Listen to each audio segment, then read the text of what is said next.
नमस्कार दोस्तों, एस के एक्सीलेंस में आप सभी का फिर से स्वागत है। तो साथियों, आज हम लोग 10th क्लास का मैथ प्रश्नावली 3A का क्वेश्चन नंबर 9 देखेंगे। और क्वेश्चन नंबर 9 से पहले बाकी के जो भी क्वेश्चन है उन सबको बता चुके हैं, प्लेलिस्ट में आप लोग देख सकते हैं। ठीक है, तो क्योंकि हम लोग का प्रश्नावली 3A ही चल रहा है, ठीक है, तो इसको क्रमशः बता रहे हैं और बीच बीच में कमेंट भी बता दे रहे हैं। ठीक है, तो अब देखिए क्वेश्चन नंबर 9 है कि एक रैखिक समीकरण 2x + 3y - 8 = 0 दी गई है। दो चरों में एक ऐसी और रैखिक समीकरण लिखिए ताकि युग्म का ज्यामितीय निरूपण जैसा कि प्रतिच्छेदन करती रेखा हो, समांतर रेखाएं हो और संपाती रेखाएं हो। ठीक है, मैंने कहने का मतलब ये है कि देखिए ये रैखिक समीकरण एक दिया हुआ है और एक हम लोगों को बनाना है। एक जो है रैखिक समीकरण हम लोगों को बनाना है और मैंने अब तब जोड़ा बनेगा ना। मैंने रैखिक समीकरण युग्म कह रहा है, युग्म का मतलब जोड़ा, तो एक और रैखिक समीकरण हम लोगों को बनाना है और वह इस प्रकार बनाना है कि जो है अगर जो हम बनाएं और इसको जो अगर हम लोग सॉल्व करें तो वह जो है प्रतिच्छेदित करती रेखाएं प्राप्त हो। कहने का मतलब है कि प्रतिच्छेदित करती रेखाएं प्राप्त हो। प्रतिच्छेदित करती रेखाएं का मतलब हम लोग को जो है मैंने हम लोग समांतर रेखाएं हो और संपाती रेखाएं हो, इसके लिए a1/a2 b1/b2 c1/c2 करके देख रहे थे ना। तो हम लोग को वैसे ही जो है करके देखना है कि a1/a2 बराबर नहीं होना चाहिए b1/b2 के पहले शर्त के अनुसार। यानी कि मैंने देखिए मैंने प्रतिच्छेदन करती रेखाएं हो तो इसके लिए हम लोग को कंडीशन क्या प्राप्त होना चाहिए कि a1/a2 बराबर नहीं होना चाहिए b1/b2 के। तो जौन हम लोग दूसरा समीकरण बनाएंगे ना तो a1/a2 करने पर और b1/b2 करने पर ये आपस में बराबर नहीं होना चाहिए। ठीक है, जैसा कि हम लोग को जो दिया गया समीकरण है क्या है, तो 2x + 3y - 8 = 0 है। ठीक है, तो एक और समीकरण हम लोग को प्राप्त करना है ताकि ये जो है बराबर ना हो।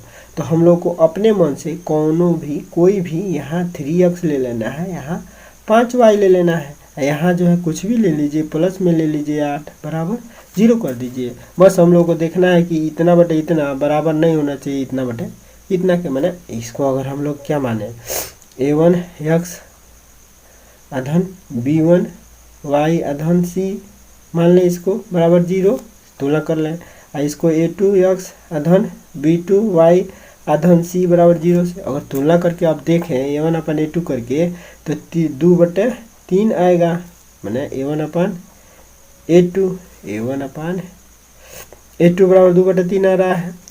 और यहाँ b1/b2 बराबर कितना आ रहा है, तो 3/5 आ रहा है। ये आपस में बराबर नहीं है ना, तो यहाँ जो है यही दिखाना है कि a1/a2 बराबर नहीं होना चाहिए b1/b2 के। बस यही समीकरण हम लोग बना दिए। अब एक समीकरण ये बन गया, ठीक है, और यह दिखा दिए। बस ऐसे ही करना है। तो मान लीजिए समांतर रेखाएं हो, तो समांतर रेखाएं के लिए हम लोग को क्या चाहिए, दूसरा कंडीशन है कि समांतर रेखाएं हो। तो समांतर रेखाएं हो तो इसके लिए हम लोग को जो है रेखाएं हो, इसके लिए जो हम लोग को क्या चाहिए कि ये तो बराबर हो, कौन,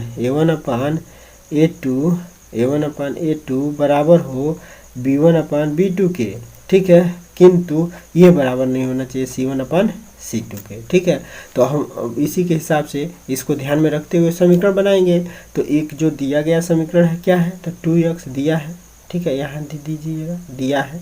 ठीक है, तो दिया है 2x प्लस में 3y माइनस में 8 बराबर 0।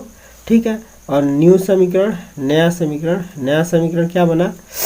अब यहाँ जो हम लोग को देखना है कि a1/a2 कैसे आएगा, तो a1/a2 के यहाँ भी 2x लेना पड़ेगा। ठीक है, और फिर b1/b2 बराबर आना चाहिए।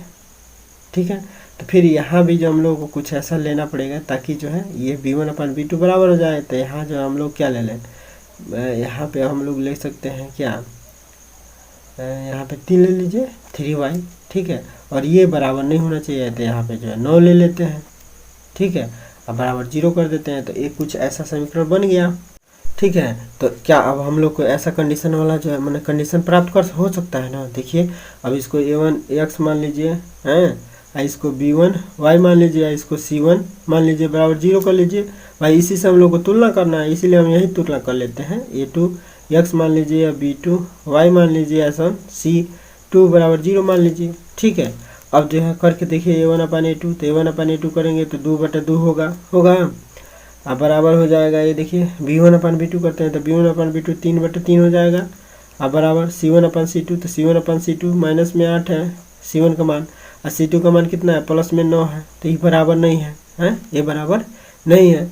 ठीक है, तो जब ये बराबर नहीं है तो ये जो हम लोगों का जो है क्या हो गया, समीकरण बन गया। ठीक है, ये समीकरण, ठीक है, बस ऐसे ही दिखा देना है, सवाल अगर आता है परीक्षा में तो बस ऐसे ही दिखा देना है, बन गया समीकरण।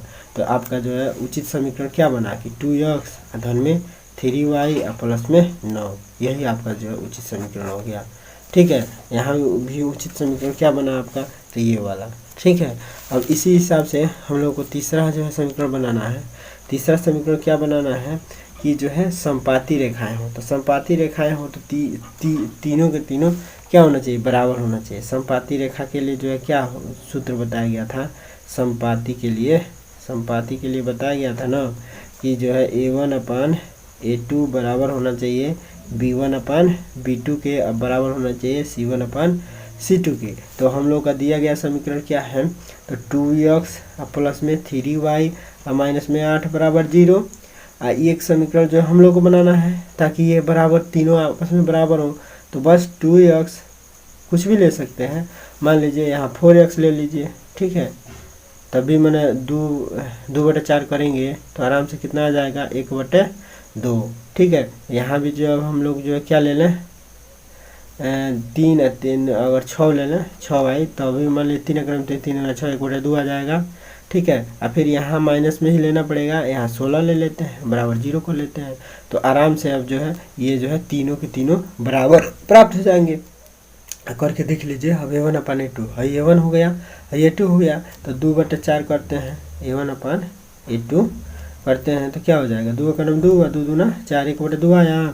फिर b1/b2 करते हैं, तो b1/b2 का मतलब 3/6 करते हैं, तो 3/6 का मतलब 3 अगर 3 और 3 दूना 6, 1/2 आ गया ये भी। ठीक है, और फिर जो है अब c1/c2 करते हैं, तो c1/c2 अगर करते हैं तो देखिए यहाँ माइनस में 8 है और फिर यहाँ माइनस में 16 है, तो 8 का 8, 8 दूना 16, 1/2 ये भी आ गया। ठीक है, तो यानी कि कहने का मतलब ये है कि ये उचित समीकरण हम लोग का होगा। ठीक है, ये आंसर हो गया, मैंने ये करके दिखा दिए और यहाँ पे हम लोग का उचित समीकरण हो गया। ये समझ में आ गया होगा कि हो क्या रहा है, और हमारा उचित समीकरण तो खाली समीकरण बता देंगे तब भी हो जाएगा। ठीक है, और ऐसे करके भी दिखा देंगे तब भी हो जाएगा। ठीक है, तो आशा करते हैं कि ये सवाल आप लोग का 9वां जो है सवाल अच्छे से समझ में आ गया होगा।